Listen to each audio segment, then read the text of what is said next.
pra direita, né? Meu Deus do céu! Ah, daqui dá pra quebrar só uma perna. A Laura e a Ju. Não tem que quebrar nada, não tem que esfolar nada. Deu, hein? Partidas.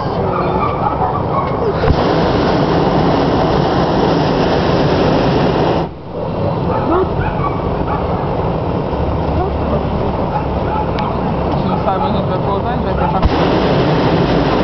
Aí você sabe Hã? onde vai pousar. Isso aqui vira, não vira? Eu vou pousar. Aí, ó. Ahá, mais uma fita, mano.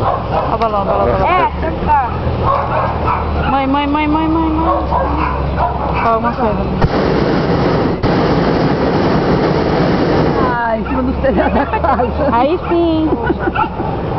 Aquele poste de ferro enferrujado ali no mato não tem fio nele não, é só os postes. Não, espero que sim.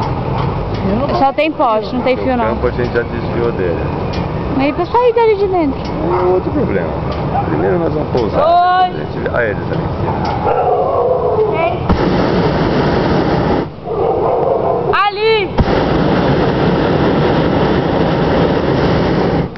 Será que tem como entrar ali pra pegar? Pra fechar? A gente puxa ele, antes de desinflar, puxa ele pra cá. Mas ele não quer. Aí, não sei não se ele não passa do lado.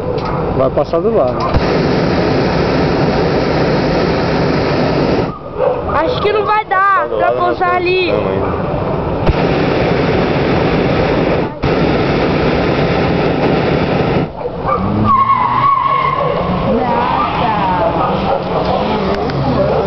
Ó, tirar um racha de gol não dá não, meu.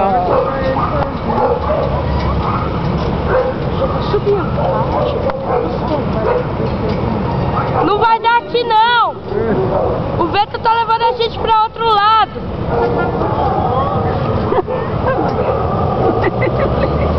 Doidão, mano.